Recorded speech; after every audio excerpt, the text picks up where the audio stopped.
Hello friends, എല്ലാവർക്കും cook with ടിപ്സിലേക്ക് സ്വാഗതം കേട്ടോ. നമ്മൾ കാണിക്കാൻ പോകുന്നത് നല്ല അടിപൊളിയായിട്ടൊരു ഐറ്റമാണ് കേട്ടോ. ഇതൊരു തരം ദോശയാണ്.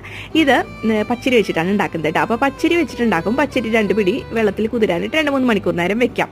ഇനി അത് കഴുകിയെടുത്തതിന് ശേഷം ഒരു മിക്സർ ജാറിലേക്ക് ഇട്ട് കൊടുക്കുക. അതിലേക്കൊരു മുട്ടയും അതുപോലെ കുറച്ച് തേങ്ങ ചെരുകിയതും കുറച്ച് ഉപ്പും കൂടി ചേർത്ത് വെള്ളം ചേർത്ത് നന്നായിട്ട് നരച്ചെടുക്കുക, തരിയില്ലാതെ. ഇങ്ങനെ വാട്ടറി കൺസിസ്റ്റൻസി ആയിരിക്കണം കേട്ടോ. ഇനി ഇത് എടുത്തൊന്നും വെക്കേണ്ട, നമുക്ക് അപ്പം തന്നെ ചുട്ടെടുക്കാം, ദോശ ചുട്ടെടുക്കാൻ പറ്റും. അപ്പോൾ അതിന് വേണ്ടിയിട്ട് തവ വയ്ക്കുക, ലോ ഫ്ലെയിമിലാക്കിയതിന് ശേഷം ഇതിങ്ങനെ കോരി ഒഴിക്കുക. തിന്നായിട്ട് വേണം നമ്മൾ ചുറ്റിച്ചെടുക്കാം കേട്ടോ.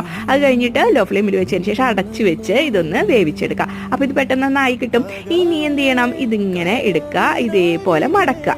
ഇനി ബാക്കിയുള്ളതും കൂടി ഇതുപോലെ ചുട്ട് എടുക്കാം. ഇനി ഇത് കഴിക്കുന്ന 2 രീതിയിൽ കഴിക്കാം. നല്ല സ്പൈസി ആയിട്ട് ചിക്കൻ കറി, മട്ടൻ കറിയൊക്കെ കൂട്ടി, ഇസ്റ്റൊക്കെ കൂട്ടി കഴിക്കാം.